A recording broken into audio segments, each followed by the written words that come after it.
Hi, I'm Glenn Daniels.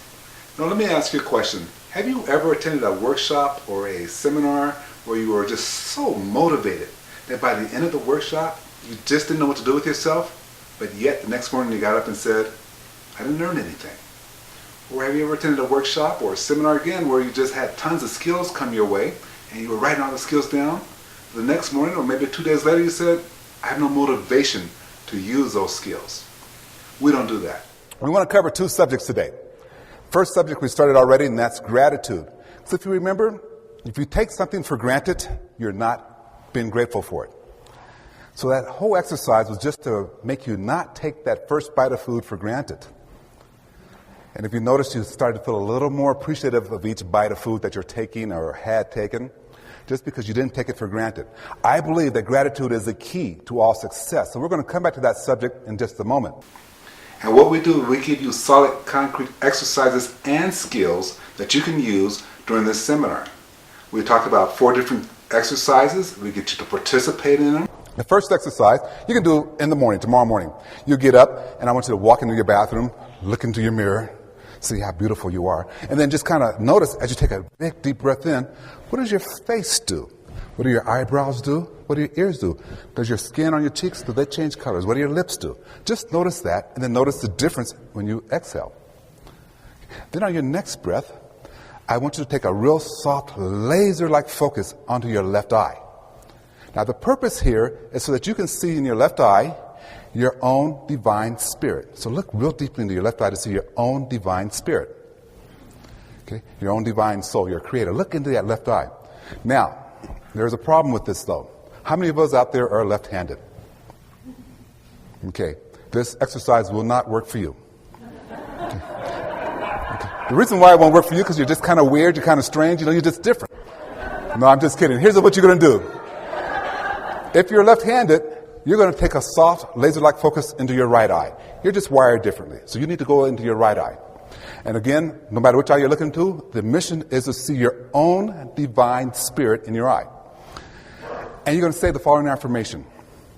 Now, some of you are going to debate this affirmation right away, but no, it's true for you.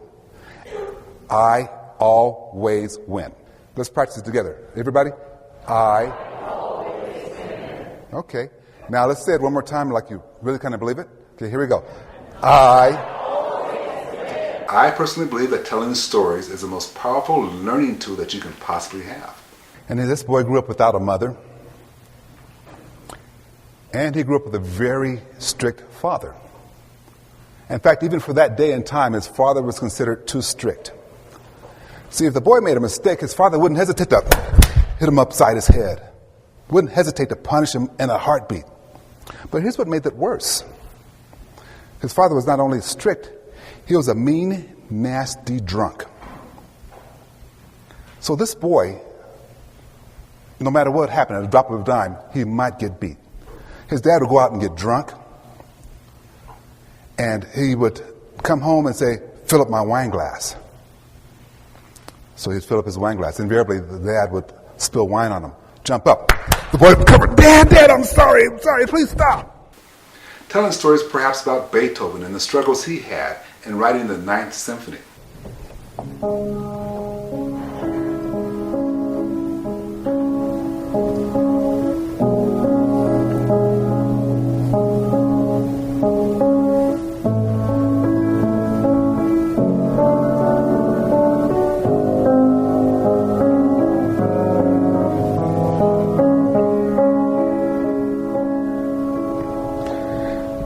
See, the only release the boy had was his music. That was his sanctuary, his place where he could feel safe and loved was in his music. And he was very good at it. He was a genius at his music.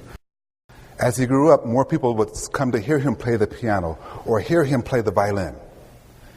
As a young man, he got to be so good that people were paying him money to write a violin concerto for him. He had kings and queens and generals paying him money to write symphonies for him. But somewhere along the line, he came to the decision that it's not me doing this. It is my Creator working through me. It is my divine spirit working through me that's helping me create this work of art.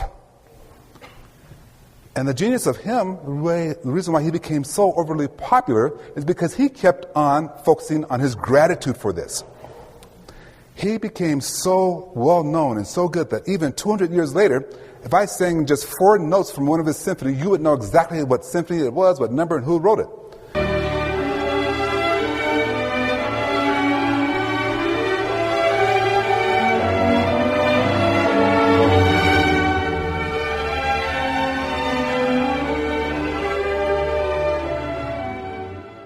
It's not about just being motivated and going no place. It's not about just learning skills and not using those skills.